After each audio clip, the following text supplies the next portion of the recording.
নমস্কাৰ, মই অনিৰ্বাণ। আপোনালোকে চাই আছে দি ক্ৰছ কাৰেণ্ট। ভাৰতে বিশ্বৰ চতুৰ্থ বৃহৎ অৰ্থনীতিৰ স্বীকৃতি লাভ কৰিছে। আন্তঃৰাষ্ট্ৰীয় মুদ্ৰানিধি চমুকৈ IMFৰ এপ্ৰিল মাহৰ ৱৰ্ল্ড ইকনমিক আউটলুকৰ প্ৰতিবেদন প্ৰকাশ পাইছে আৰু এই প্ৰতিবেদন অনুসৰি জাপানক পিছ পেলাই ভাৰতে চতুৰ্থ স্থান অধিকাৰ কৰিবলৈ সক্ষম হৈছে।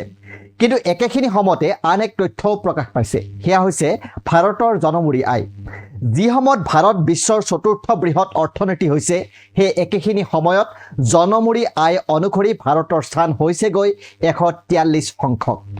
আন্তঃৰাষ্ট্ৰীয় মুদ্ৰানিধিৰ এপ্ৰিল মাহৰ ৱৰ্ল্ড ইকনমিক আউটলুকৰ ৰিপৰ্ট অনুসৰি ভাৰতৰ নামমাত্ৰ GDP 4.187 ট্ৰিলিয়ন ডলাৰত উপনীত হৈছে আৰু ইয়াৰ দ্বাৰা ভাৰতে জাপানক অতিক্ৰম কৰিছে। জাপানৰ আনুমানিক GDP 4.186 ট্ৰিলিয়ন ডলাৰ। এই সাফল্য ভাৰতৰ অৰ্থনৈতিক বিকাশৰ এক ঐতিহাসিক মাইলৰ খুঁটি হিচাপে স্বীকৃত হৈছে।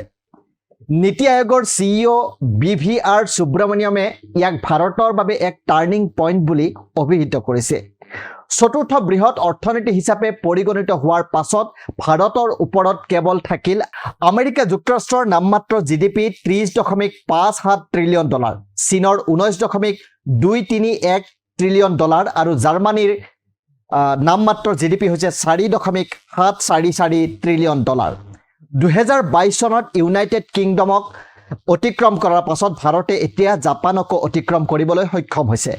IMFৰ তথ্য অনুসৰি 2025 চনত ভাৰতৰ GDP বৃদ্ধিৰ হাৰ 6.2% হ'ব বুলি অনুমান কৰা হৈছে, যিটো আমেৰিকা, চীন আৰু ইউৰোপতকৈ বহু বেছি। সেৱা খণ্ড, উৎপাদন, কৃষি, হোটেল, পৰিবহণ আদি খণ্ডৰ অবিৰত উন্নয়নৰ বাবে এই অগ্ৰগতি সম্ভৱ হৈছে বুলি একাংশ অৰ্থনীতিবিদে মত পোষণ কৰিছে। ভাৰত চৰকাৰৰ make in India, digital India, PLI আঁচনিৰ দৰে নীতিয়ে বিনিয়োগ আকৰ্ষণ কৰিছে। এই উত্থানত গ্ৰামীণ খৰচ বৃদ্ধি আৰু ব্যক্তিগত বিনিয়োগেও গুৰুত্বপূৰ্ণ ভূমিকা পালন কৰি আছে বুলি বহুতেই মত প্ৰকাশ কৰিছে।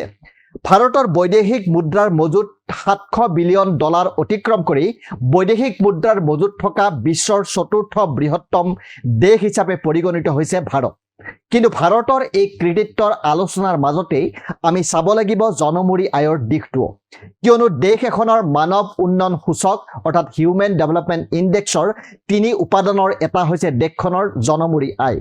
যদিও ভাৰতে GDPৰ ক্ষেত্ৰত এটা ডাঙৰ কৃতিত্ব অৰ্জন কৰা বুলি ভবা হৈছে, একেখিনি সময়তে জনমূৰি আয়ৰ ক্ষেত্ৰত প্ৰত্যাহ্বান অব্যাহত আছে।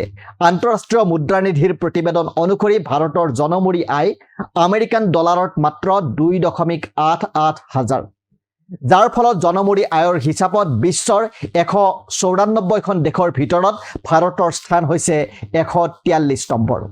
আনহাতে জাৰ্মানীৰ জনমূৰি আয় 55.91 হাজাৰ ডলাৰ আৰু জাপানৰ 33.96 ডলাৰ।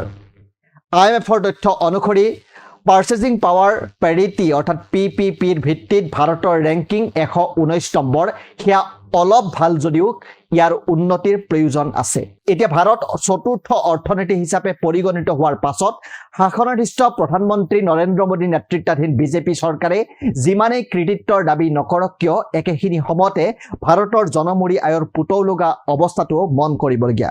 কাৰণ দেশৰ মানৱ উন্নয়নৰ মূল উপাদানসমূহৰ ভিতৰত এটা হৈছে জনমূৰি আয়। গতিকে চৰকাৰে চতুৰ্থ অৰ্থনীতি হোৱাৰ জয়গান গোৱাতকৈ জনমূৰি আয়ৰ পৰিমাণ বৃদ্ধিৰ দিশত আগবঢ়াৰ চিন্তা কৰাহে উচিত। ধন্যবাদ।